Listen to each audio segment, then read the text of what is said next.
Welcome to Ground Game with your Cabarrus County Republican Party. As always, I am Abdul Ali. And for my man Greg Mills behind the camera, we want to thank everybody that's taken the time to share this content. Make sure you hop on over to cabarrus.gop because it's official. Our 2020 voter guide is now available. And you also want to make sure you sign up for the newsletter. So again, make sure you hop on over to cabarrus.gop so that you can stay in the know.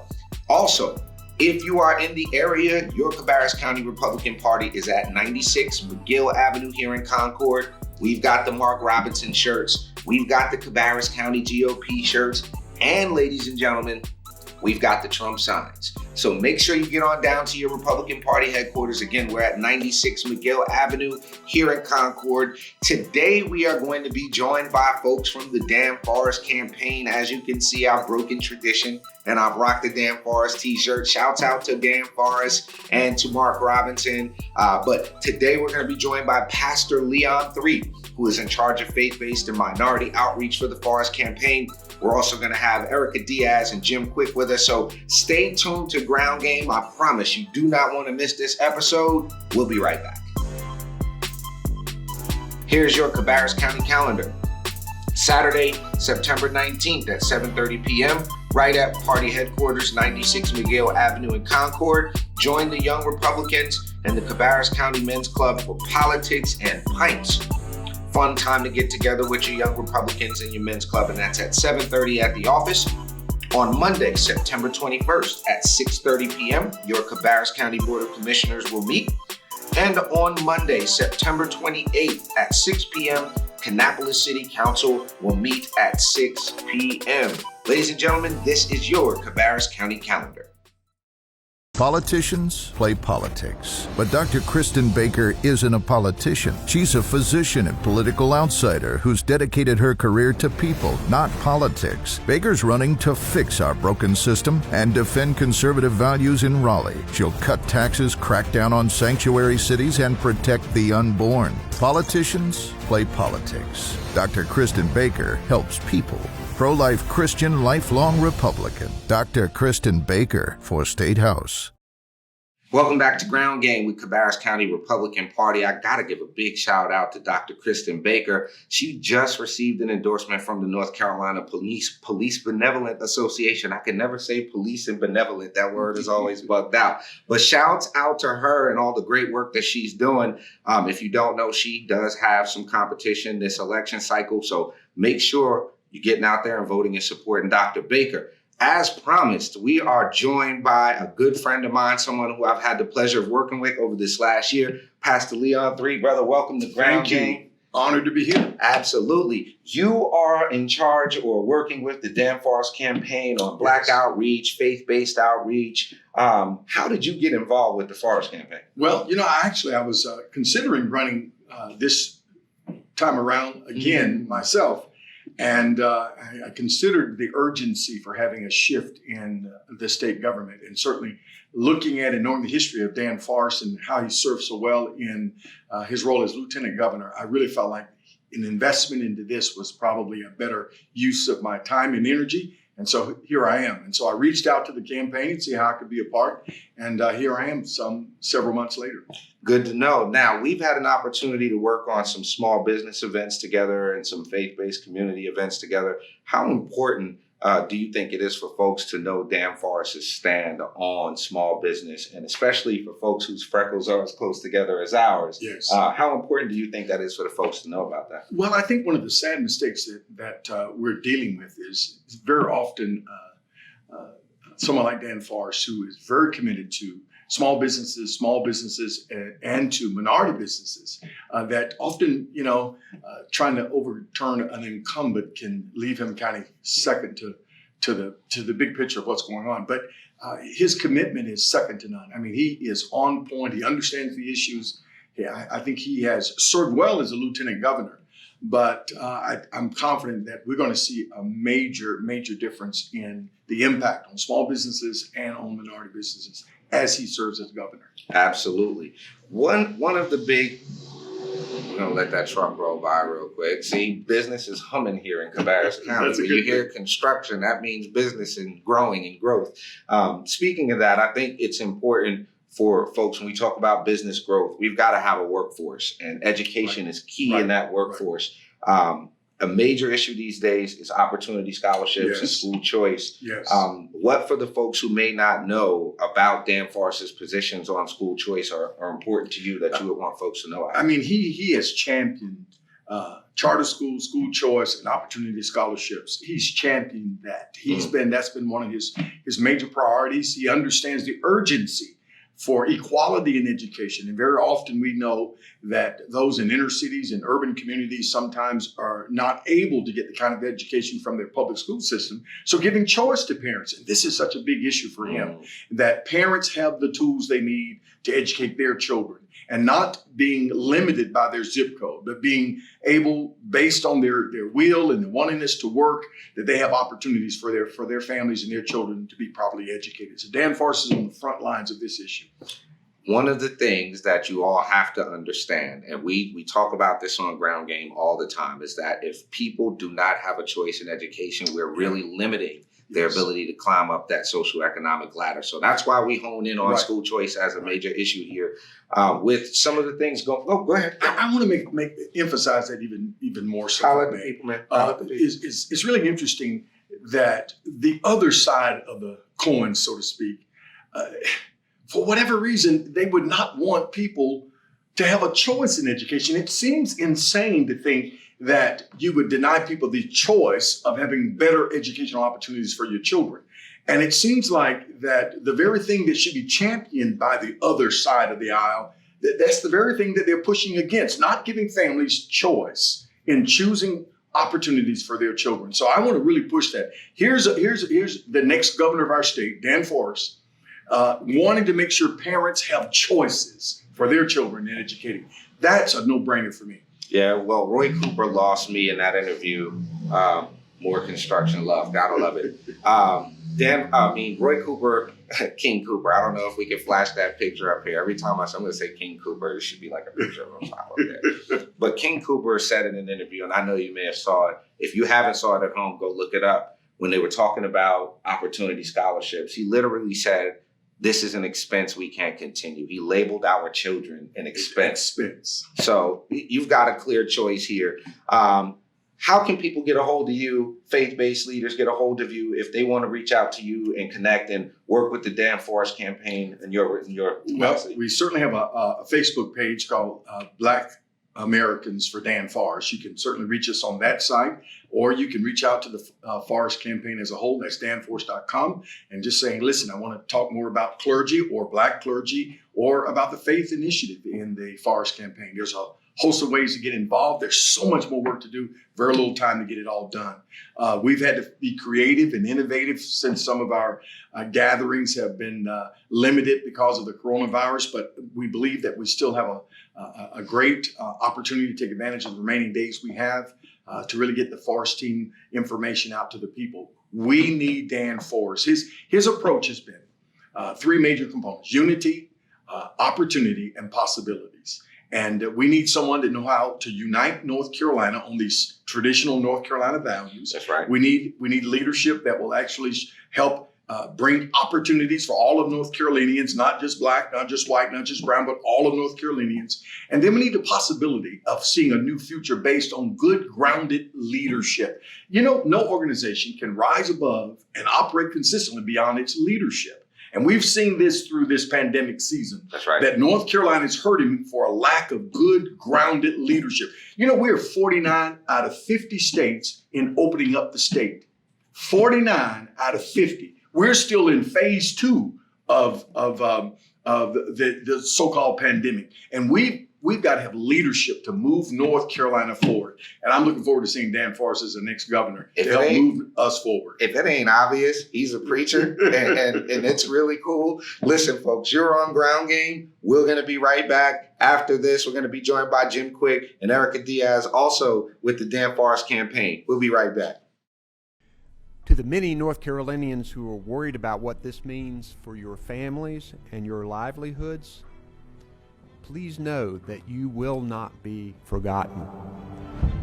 Here in North Carolina, Governor Roy Cooper issued a new executive order and forced more businesses deemed non-essential to shut their doors. But these are families at stake. These are livelihoods at stake. To be told, basically, you're not important. Who is supporting me and helping me, trying to back me so that my family has a roof over their head? Governor Cooper isn't that person. Tiffany hasn't seen a dime of the $6.5 billion in paid state and federal unemployment insurance benefits. I can't call the governor himself, not yet, and say, hey, help us. You know, I mean, this is people's livelihoods. Brandy Crawford stands tall, waving a sign for herself while representing thousands and thousands of others. I kept trying to call, the number that you're supposed to call to get through for almost a month. I have a family to take care of, especially as a single parent, and you see that money dwindling and dwindling, it affects you. We called 911. We got nothing. He said, we will not send anybody out if it's going to put our people in harm. And then I said, look, I don't think I'll understand. We're not calling for the fun of it. Then they had police cars around the fence, and then they had police barricades in riot gear around the police cars protecting the governor's home. So the governor says, hey, I'm here, I'm going to protect my home, but you small businesses up and down Fayetteville Street in Raleigh, y'all are going to have to protect your own homes. North Carolina still lacks a plan to consistently test for coronavirus in nursing homes.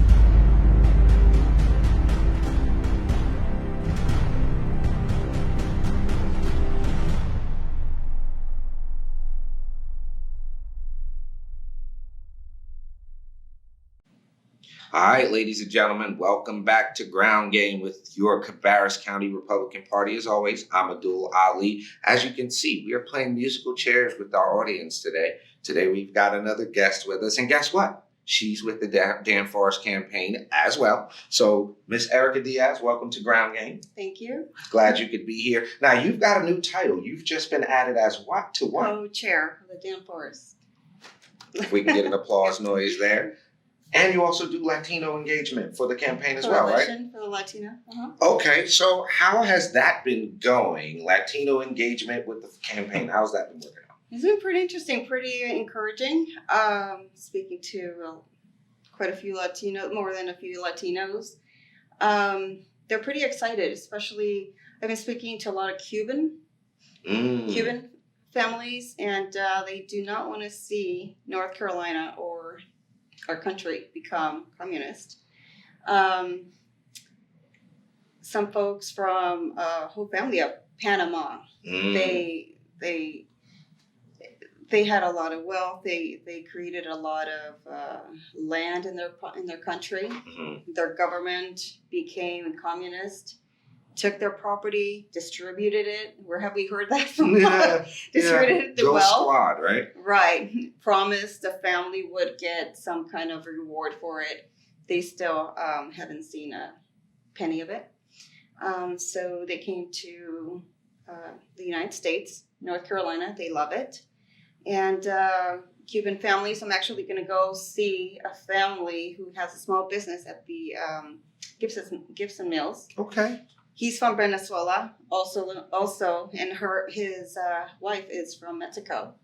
Also Dan Forest supporters, because they see that Dan Forest will not allow North Carolina to turn to communist. Yeah, he's not going to let that happen. No. Let me ask, so do you think there's any truth to the idea that Hispanics and Latino folks, and even like my family is half Puerto Rican, some on my mom's side, do you think there's any truth to that idea that Hispanics and Latinos by nature are conservative-minded people?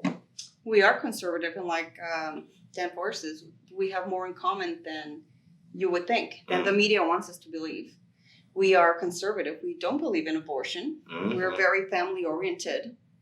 We love our country. We love this country. There's more things that unite us that don't. That's a fact. And the only thing is that the media plays to their emotions with immigration issues. And the media in Spanish, just like in English, are very false. They're fake. Fake news, right? Fake news. And the fake news, which is you and you. Fake news. Fake news, right. So they play with their emotions. Right. And so unless, you do your own reading, your own research, you find out that that's not true. One of the things that I think is interesting, and you look at, like my grandfather had to immigrate to Ellis Island as a baby from Puerto Rico. Like during those days, you literally had to go to Ellis Island and immigrate like everybody else. And before he died, I could vividly remember him telling us that it feels like a slap in the face to everybody that waits in line and immigrates the right way. Have you talked to people that felt that way, the same way? Yes, and I could tell you, my husband, he waited 17 years. He came to this country when he was 25. His father worked in California, construction, and when they were little, he put in their applications. And they waited 17 years. He was 25 when he finally came to his first appointment. And then went back and got called. So it took him quite a while, but he did it the right way. And then he learned, he studied, and he became a citizen. Right. And so the answer is yes. That's a slap in the face to everybody that does it the right way, giving illegal immigrants driver's licenses and making them notaries and doing all this. That's just really a slap in the face to the people who do it the right way. Yeah, right on. So last question for you here. In relation to the Dan Forest campaign and what we're seeing here in North Carolina, how confident are you that, the Hispanic and Latino voters, I should say, will really recognize the benefit of having a good conservative, Christian, smart person like Dan Forest in there versus King Cooper? Well, they notice it because not only that, but they appreciate a lot of those folks I speak to. They appreciate that he's a Christian conservative. And not only, families that came from socialist backgrounds, but I spoke to a family from Salvador. Like folks who come from Mexico, Salvador, they really haven't experienced socialism. Right. But they said, we've been here 30 years. This is where the work is. This is where the peace is. We love it. And we support it. And a lot of them are Christian. So they really appreciate that. And I let them know, he's a Christian. And, God first, family, country. And they appreciate that. Sounds really good to me. That. So listen, ladies and gentlemen, we've been kicking it with Erica Diaz. She's down with the Dan Forest campaign. We'll be right back. Ladies and gentlemen, thank you so much for checking out today's episode of Ground Game.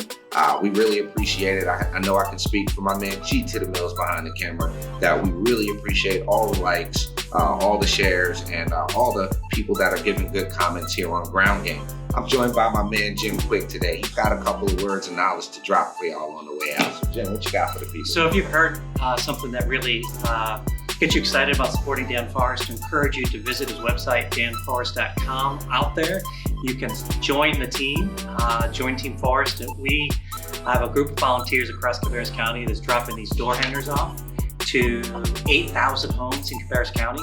We've done 5,000 already. In the next 2 weeks, we're going to finish that up. So if you want to volunteer your time, we're not knocking on doors or having conversations with people, just dropping this literature off. So if you're interested in helping us, certainly you can visit the website. And then also on September 26th, we have a day of action for Dan. And then on October 14th, there's a debate between Dan Forest and I think you're calling him King Cooper. And is that really even going to be come on? Yeah, so we're inviting all of you to join us at the Coach House in Mount Pleasant. You can we'll get some information out to the county in regards to that. But that's just a time to gather. The very next day, early voting starts. So it's kind of for campaigns to come together and relax and watch the debate. I'm going to be in the building because Coach House sounds expensive, so I'm trying to be in there for that. But listen, y'all see the information on your screen. Shouts out to Dan Forest, Mark Robinson. Thank you to our chairman, vice chairman, and everybody that checks out Ground Game. I'm Abdul Ali. That's my man Jim Quick. We'll see y'all next time.